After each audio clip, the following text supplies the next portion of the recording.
So to end, we'll go back to CCTV and a positive story. So usually CCTV is used to sort of monitor safety and security of our homes and businesses. And we often, as we mentioned before, install on farms and big properties. So this kind of relates to us a little bit, and it's also a positive one about Hikvision, which is nice.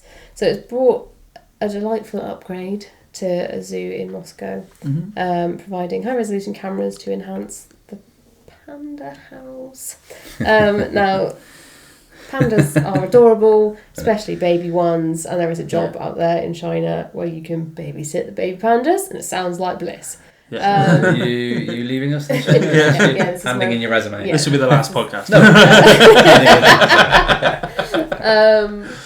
So to kind of make sure that their well-being is looked after, and kind of giving online visitors a better peek into the life of the pandas, sort of playful moments and cheeky little antics, which makes the zoo itself a little bit more accessible for people that can't head to thing.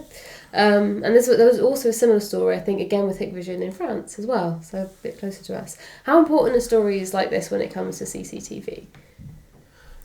It has its merits because it's fairly important, because it kind of just shows that a camera isn't just a camera for security's sake.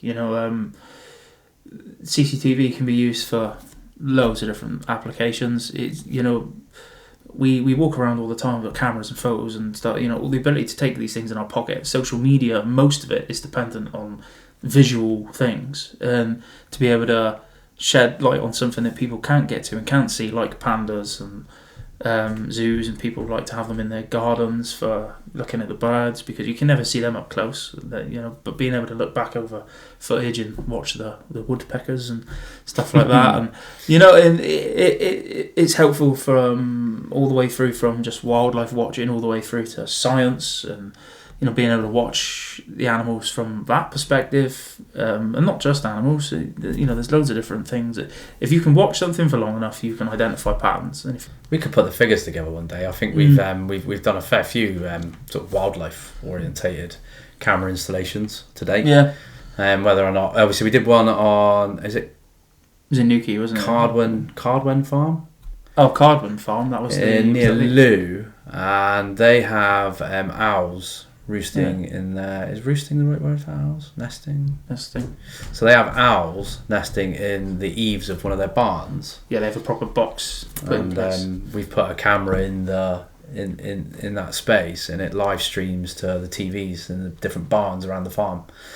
So one of their USPs is that people can come and stay and just flick their TV on and see a live stream of what's going on in the owl's nest. And we've had customers that want cameras pointing on their ponds and their bird feeders. Cool, yeah. It's not all security. Yeah. Every now and then we get sent a message, don't we, from someone that, look at this badger I found.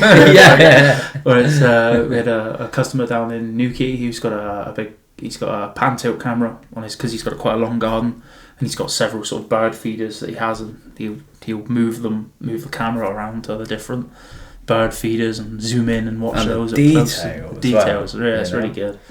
It's can make for a very good bird watching tool. It can, yeah. And pandas. Mm-hmm. Will be now. We will see you on episode 3. Cheers.